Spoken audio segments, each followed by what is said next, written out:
अस्सलाम वालेकुम एवरीवन, मैं आप लोगों के लिए बहुत ही मज़ेदार सी झटपट बनने वाली दही चना चाट की रेसिपी लेकर आई हूँ। तो सबसे पहले हमें चाहिए होगा दही मैंने लिया था आधा किलो के बराबर। इसके अंदर हम ऐड करेंगे चीनी तकरीबन 2 टेबलस्पून के बराबर, नमक ऐड करेंगे 1 टीस्पून। इसको अच्छी तरीके से फेंट लेंगे। अब हम बना लेते हैं इमली का सॉस। तो इमली का सॉस बनाने के लिए हमने क्या किया था, 2 टेबलस्पून के बराबर इमली ले ली थी। उसको थोड़े से पानी में भिगो दिया था। भिगोने के बाद अच्छी तरीके से उसको मसल के उसमें से हमने इमली का पल्प निकाल लिया है।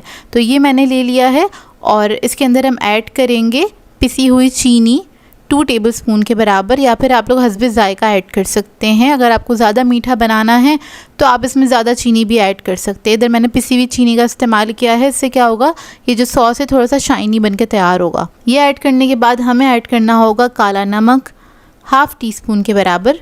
नॉर्मल सॉल्ट ऐड करेंगे 1/2 टीस्पून। इसको आपने अच्छी तरीके से मिक्स कर लेना है। बहुत अच्छे से मिक्स करेंगे और ये सिंपल सा इमली सॉस बन के तैयार है। इसमें आपको कोई कुकिंग नहीं करनी, बहुत ही इजी है इसको बनाना।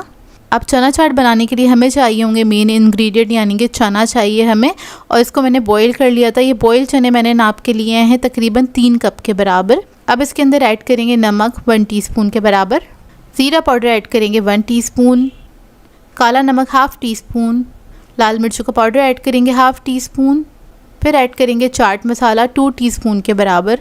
स्पाइस लेवल आप लोग अपनी मर्ज़ी के मुताबिक रख सकते हैं, जैसे आपको पसंद हो। नींबू ऐड करेंगे इसके अंदर। तो मैंने तकरीबन 2 टेबलस्पून के बराबर नींबू का जूस इसमें ऐड किया है, क्योंकि मेरे पास जो नींबू था वो थोड़े बड़े साइज़ का था। इसको मिक्स कर लेंगे अच्छी तरीके से। इसको मिक्स करने के बाद इसके अंदर हम ऐड करेंगे टमाटर क्यूब्स में कटे हुए। मैंने थोड़े छोटे साइज़ में कट करे हैं और थोड़े थोड़े से मैं बचा लूँगी ऊपर से डालने के लिए। प्याज ऐड कर देंगे इसके अंदर।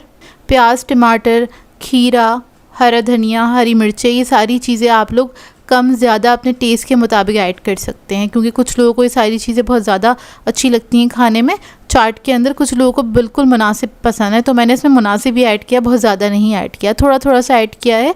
हरी मिर्चें बारीक काट ली थी, वो भी ऐड की, क्योंकि उसका टेस्ट बहुत अच्छा आता है चाट के अंदर। तो ये सारी चीज़ें मैंने इसके अंदर ऐड कर दी। इसको मिक्स कर लेंगे। अब इसको एक बड़े से प्लेटर में निकाल लेंगे। ऊपर से इमली का सॉस ऐड करेंगे जो हमने बनाया था। अब इसके अंदर दही ऐड करेंगे। दही आपने हमेशा ऊपर से डालना होता है, इसको मिक्स नहीं करना होता चाट के अंदर। थोड़ा सा हरा धनिया, टमाटर, खीरा और प्याज ऐड कर देंगे इसके ऊपर। अब थोड़ा सा क्रंच ऐड करने के लिए इसके ऊपर मैं ऐड करूँगी बूंदी। ये बारीक वाली बूंदी है, मैं रेडीमेड इस्तेमाल कर रही हूँ। आप लोग इसको ट्राई करेंगे तो खाते रह जाएंगे, क्योंकि घर की चीज़ें काफ़ी अच्छी होती हैं और घर में जो हम चीज़ें बना रहे होते हैं उसका जायका ही अलग होता है। आई होप आपको ये रेसिपी अच्छी लगी हो। तो मिलते हैं नेक्स्ट वीडियो में। अल्लाह हाफिज़।